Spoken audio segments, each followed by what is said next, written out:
Surviving a Storm is brought to you by Publix and Memorial Healthcare System. Hello, everyone. I'm 7's Chief Meteorologist Phil Farrow, and it's time to get ready for hurricane season 2012. 2012 gets off to an early start. You see that correctly. We are tracking the tropics. Alberto, the first to form, followed by Beryl. At this time, there are no mandatory evacuations. But how many storms will follow? 9 to 15 named storms. And will any head our way? 4 to 8 are likely to become hurricanes. Because it only takes one. 1 to 3 are likely to form major hurricanes. We live in the frequent hurricane zone. Are you ready? Get a kit, make a plan, and be informed. We'll tell you what you need. Tarps, plywood, and batteries. And what to do. Run from the water and hide from the wind. If a storm heads towards South Florida, listen up. Surviving a Storm 2012 starts now. Andrew was the first hurricane of 1992, and it didn't hit until the end of August. For many in Miami-Dade County, that one storm changed their lives forever. 7's Patrick Frazier takes a look back on this, the 20th anniversary of Hurricane Andrew.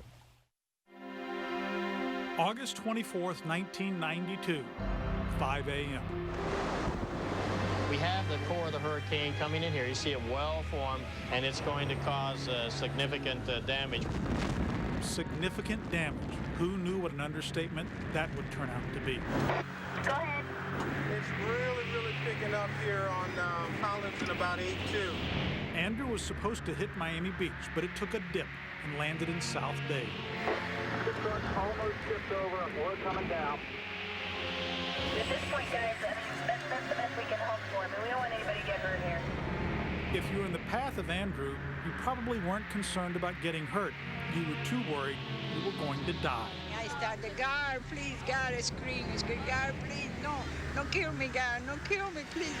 Andrew's 140-mile-an-hour winds, combined with hundreds of tornadoes, destroyed everything. As the sun came up, I'll never forget the sight. No one who was there during and after Andrew ever will. I was a combat medic in Vietnam, and the devastation does not compare. Homes leveled, cars smashed. It sounds strange to say, but if you just lost a roof, you were considered lucky. The roof came off and all of us were screaming in the room. Many people were forced to run from room to room as their homes blew up around them. The rumbling, the shaking. He dug me out of the rubble twice and put me where I needed to go. I said, the daylight coming, please. I wanted the daylight. I wanted the daylight. But all the daylight did was shine a light on the destruction and make it clear the nightmare had only begun. There's nothing left. There's no more homestead. I don't think there's a building I've seen that hasn't been destroyed. The storm of the century killed 44 people and destroyed 170,000 homes. Think about it. 170,000 houses and trailers gone, leaving 250,000 people without a place to live. I wish this wouldn't happen. And it got worse. No food, no water, no help. Survival of the fittest, every man and woman for themselves. Finally, Kate Hale, then the head of Dade County's Emergency Operations Center, challenged the country and spoke out in frustration. Where in the hell is the cavalry on this one? And the help started arriving. President George Bush landed in a field near what was left of Homestead to see the National Guard go to work. Tents gave families a place to sleep at night. It's better than anywhere. We have light here. We have everything. Supplies poured in. Trucks, helicopters bringing water and food for more than 100,000 people. Here you go, ma'am. Right. Parents stood in line to get something to eat for their babies and then slept in tents with hundreds of others, one eye open to make sure their children were safe. Can you move back into your house? No. Many people gave up, got their insurance money, loaded up a car or truck, and took off, never returned. But things eventually did get better, not in days or weeks, months and years. Today, Homestead is bigger and better. No visible sign of that horrible hurricane, unless you search people's memories. A lot of work, a lot of dreams into this, all gone, overnight, just in 2 hours. Words can't explain it. You have to go through it yourself.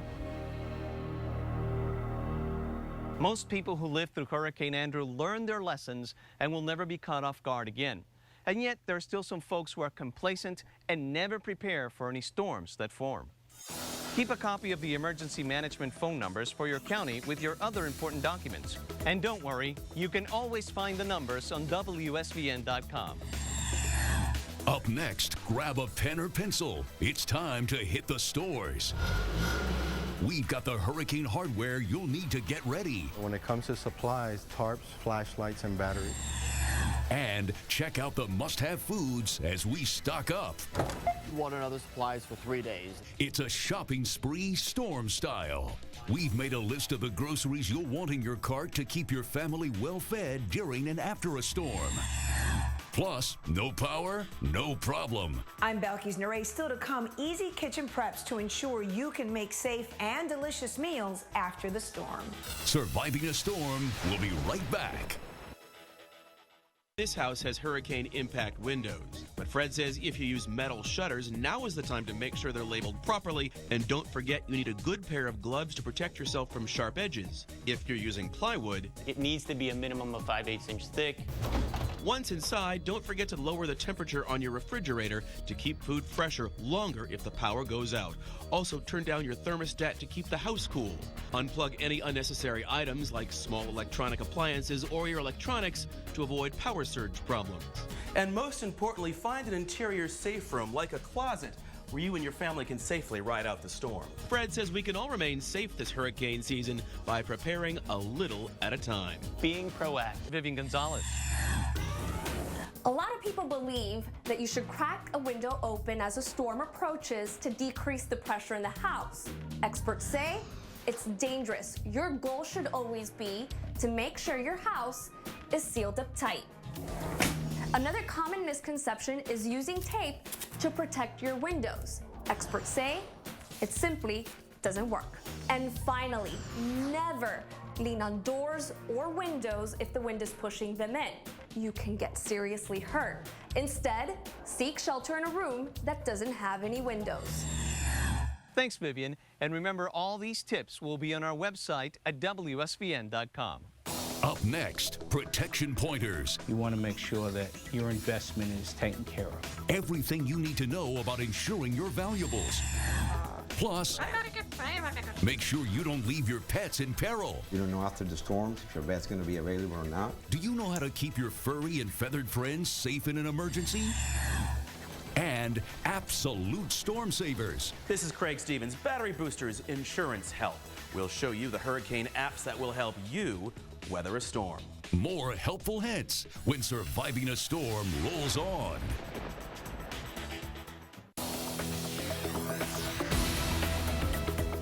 When it comes to protecting your family during a hurricane, it's important to make sure that you're ready for any medical emergency. 7's Diana Diaz is here with your first aid facts.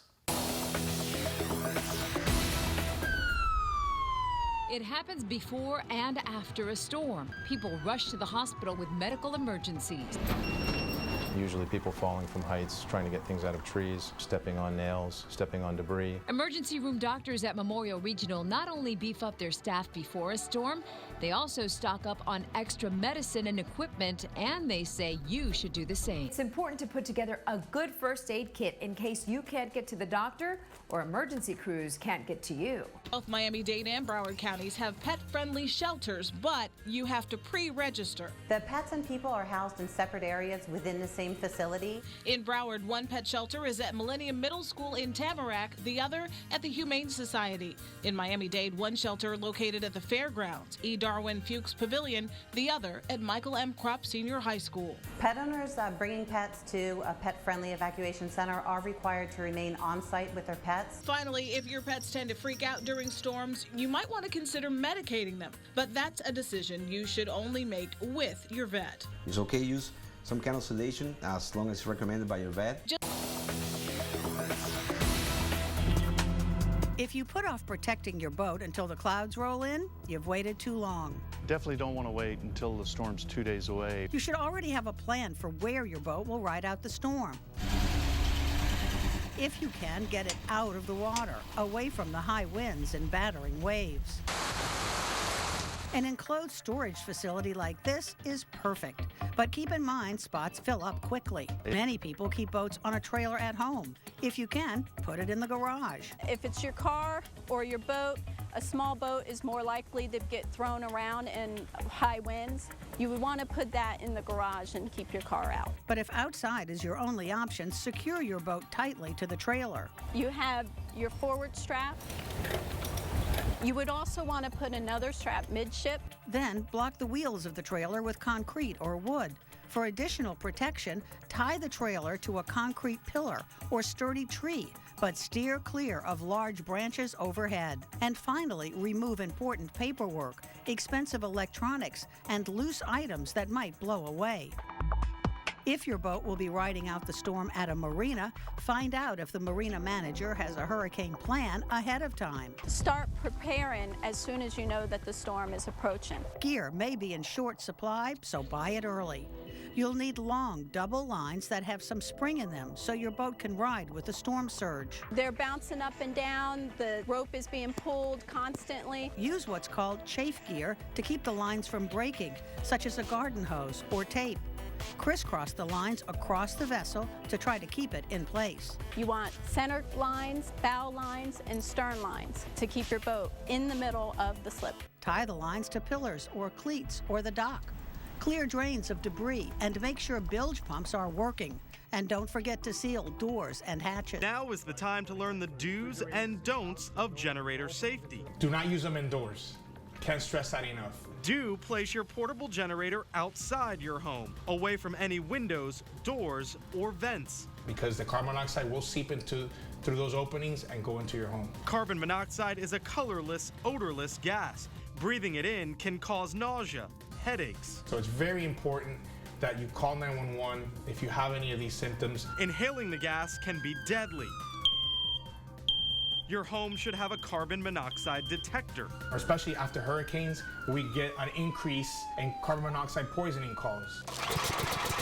You also need to be careful when using your generator. Never refill a generator with gas while it's still running, and never refill a generator with gas that's hot, that has just been turned off. And make sure you have a fire extinguisher on hand. When selecting a fire extinguisher, be sure that it's a class A, B, and C fire extinguisher, meaning that it's rated for fuel fires. If you're worried about someone stealing your generator, chain it to a tree or to a fence or another sturdy object. Whatever you do, just make sure it's away from your home. Group Me and Battery Pro Boost Magic are free. Home Inventory Lite is also free, though a more powerful version is available for just $4.99. Hopefully, we've given you some useful information over the last hour on how to keep your family safe. And remember, now is the time to review your plans and prepare in case a hurricane comes our way. And as always, you can count on all of us at 7 News to bring you the very latest.